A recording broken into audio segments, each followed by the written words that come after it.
নমস্কাৰ বন্ধু বান্ধৱীসকলে প্লেটখন যে দেখিছে কিহৰ প্লেট গম পায় নে হিমদু আলু পিঠা বনালো আজি কেনেকৈ বনাইছে চাই থাকক ভিডিঅ'টো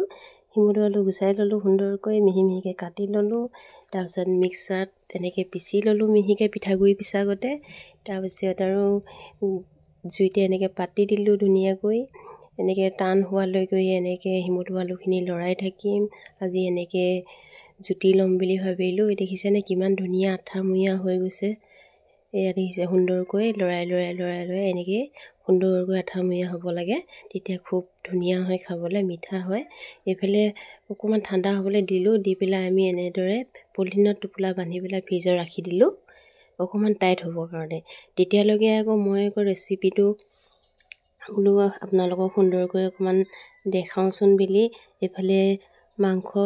বনাবৰ কাৰণে গ্ৰেভিটো বনাই পেলাই তাতে মাংসখিনি ঢালি দিলোঁ ঢালি দি পেলাই এনেকৈ অকণমান দি ভাজি আছোঁ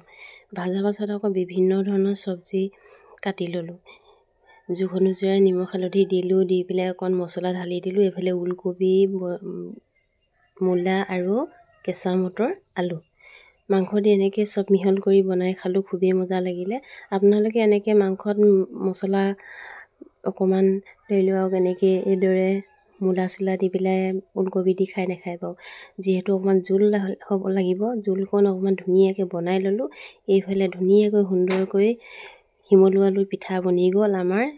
পূৰা চব্জিৰ লগত জুতি ল'লোঁ দেখিছেনে সকলোৱে মিলি এনেদৰে তৃপ্তিৰে এসাঁজ খালোঁ যিহেতু ঠাণ্ডা বতৰ জুইশালৰ ওচৰত বহি খোৱা মজাই বেলেগ আৰু একদম সুন্দৰকৈ খাই ল'লোঁ আজিলৈ আহোঁ বাই ভিডিঅ'টো কেনেকুৱা লাগিলে কমেণ্ট